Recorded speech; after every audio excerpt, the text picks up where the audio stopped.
Dito na naman ako sa kusina. Nagluluto na naman tayo. Alam niyo ba, ang pagkain ng Chinese, ulit-ulit na pabalit-balit. Puro yun lang. Pero hindi sila nananayo. Kita niyo ito. Katulad nito, yung nagluto na ako ng nakaraan ito, di ba? So, nagluluto ako ulit. Tapos ito.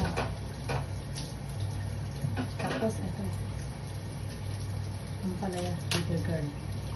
Ulit-ulit lang yung pagkain nila. Pero kahit gano'n, hindi sila nananawa, diba?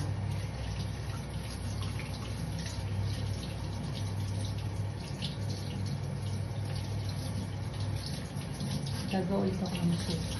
Dahil summer kasi, kailangan puro mga ganito yung mga niluluto.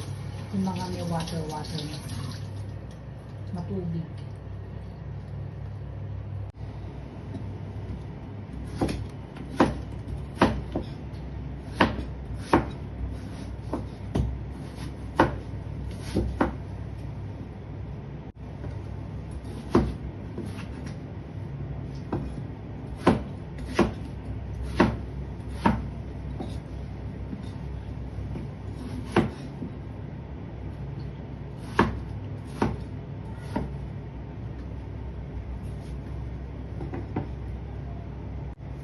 Tapos, itong soup na to, nagagawin ko, sawagan ko siya ng minced pork.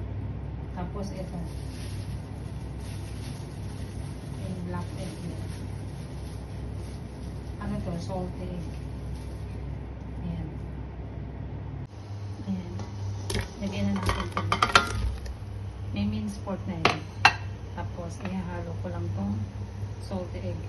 Hindi mo na siya need lagyan ng salt kasi yung salted egg na yan, yun na yung magpapalasa. Yun na yung taste niya. May lasa na yan. Yan. Hintayin lang natin lumambot yung winter melon din. Okay na.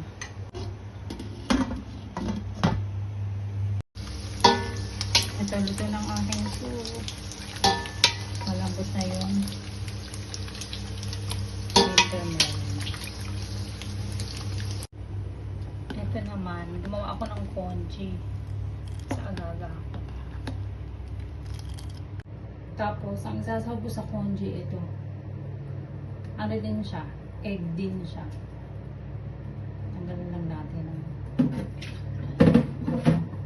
Ayan. Kung yung isa, color black, ito naman nakabalot sa ano nung yellow naman ito. Sa inyo kung ano yung kulay ng loob niya. Lasa na naman.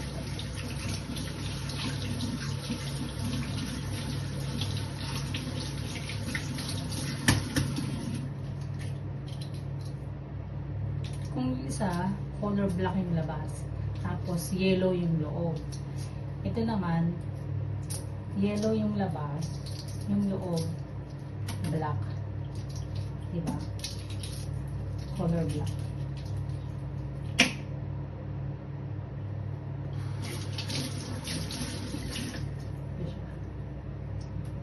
So ngayon, iwain ko lang siya sa gitna. Iwain lang natin siya sa gitna. Tapos isasahog ko to dun sa congee. Ayan, sa mano. Ayan. I-mix ko lang siya dito sa congee. Tapos halagin lang. Ang sahog lang nito, minced pork, yung egg na black na yan, saka ayan, ginger. So ito, meron ako dito minced pork. Konti lang to. Kasi sasahog ko lang din siya dito sa tuko. Mahilig ang ako kong sa tuko. Healthy naman kasi siya. Ang tuko.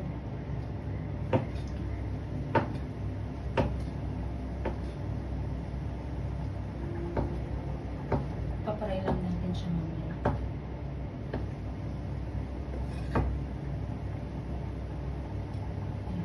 Tapos, ang isasakot ko din dyan, nalagyan ko na itong bilang.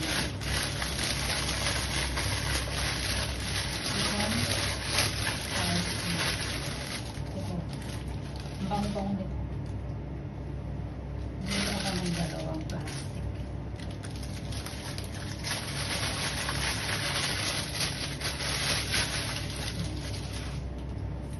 Dalawang plastic. Sasawag ko siya dito sa men's pork with tofu.